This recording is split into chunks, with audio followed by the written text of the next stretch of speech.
A revolta da vacina. A revolta da vacina foi uma série de protestos no Rio de Janeiro que ocorreu do dia 10 a 16 de novembro de 1904, entre o governo de Rodrigues e os revoltosos cariocas, que não queriam se vacinar obrigatoriamente contra a varíola.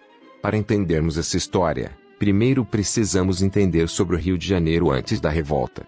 Bem, no século XIX, a cidade do Rio de Janeiro era a cidade mais populosa do Brasil, com mais de 800 mil pessoas. No final do século XIX, a cidade estava com um descontrolado crescimento populacional, além de uma grande imigração europeia no Rio, gerando muitas doenças na cidade, como a cólera, peste bubônica, varíola, febre amarela, tuberculose, etc., causando uma disseminação dessas doenças na cidade, tanto que em 1891, a cidade sofreu com 4.454 mortes por febre amarela, 3.944 mortes por varíola, 2.235 mortes por malária, e 2.373 mortes por tuberculose. Essas doenças fez muitos imigrantes se afastarem, e sendo uma cidade mal vista internacionalmente, e médicos e especialistas começaram a debater sobre a modernização da cidade, inspiradas nas cidades de Paris e Buenos Aires. Especialistas acreditavam que as doenças vieram dos odores, dos pântanos, causando essas doenças, e o único jeito de acabar com esses odores eram os feitos, mas eram impedidas por causa da geografia da cidade, já que tinham muitas casas e as ruas eram estreitas. No entanto, essa teoria comprovou-se falsa, mas não saiu da cabeça das elites, onde as ideias de reformar a cidade começaram a se intensificar.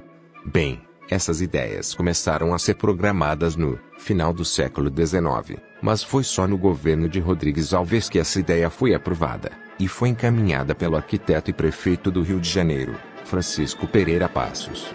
As reformas terão o intuito de embelezar, modernizar e promover a gentrificação. Porém, essa ideia foi uma bela de uma porcaria, já que foi responsável por demolir muitas casas, forçando a população a se mudar. As reformas ocorreram no centro do Rio de Janeiro, substituindo a arquitetura do passado, para dar espaço às ruas largas e casas de padrões europeus. Aí vocês me perguntam: tá, mas e as pessoas que foram desalojadas? Bem, como eles não tinham pra onde ir, eles foram forçados a viverem nos morros, ou seja, as queridas favelas. As reformas foram feitas de maneira autoritária, tanto que nas festas diárias que aconteciam, sofreram com a repressão policial.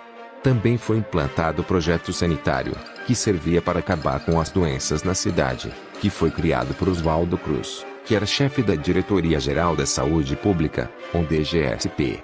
O projeto focou na erradicação de 3 doenças: a febre amarela, a peste bubônica e a varíola. Para a febre amarela, foi criadas brigadas de mata-mosquito, que serviam para matar os mosquitos da família Stegomyia fascista, o atual Aedes aegypti. Eles faziam seu trabalho entrando em casas alheias para fazer as vistorias. Eles até demolem a casa se bobear. Tudo isso por causa de um mosquito. Já a peste bubônica era feita de uma maneira um tanto quanto medieval, onde as pessoas tinham que entregar os ratos lá pros caras, já que a peste bubônica era transmitida pelos ratos então, né? E por último, a varíola. Para resolver esse surto, o governo emitiu uma vacinação obrigatória contra esta doença, deixando os cariocas insatisfeitos com a mensagem do governo. Foi aí que as coisas começaram a acontecer.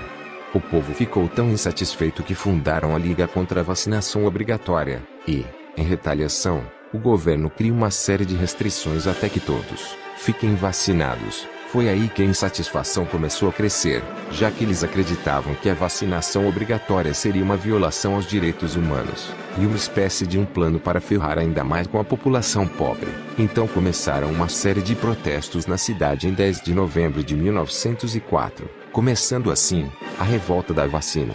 O momento mais tenso da revolta foi no dia 13 de novembro, onde as brigas se intensificam. Aconteceu roubos a prédios, vandalismo e troca de tiro.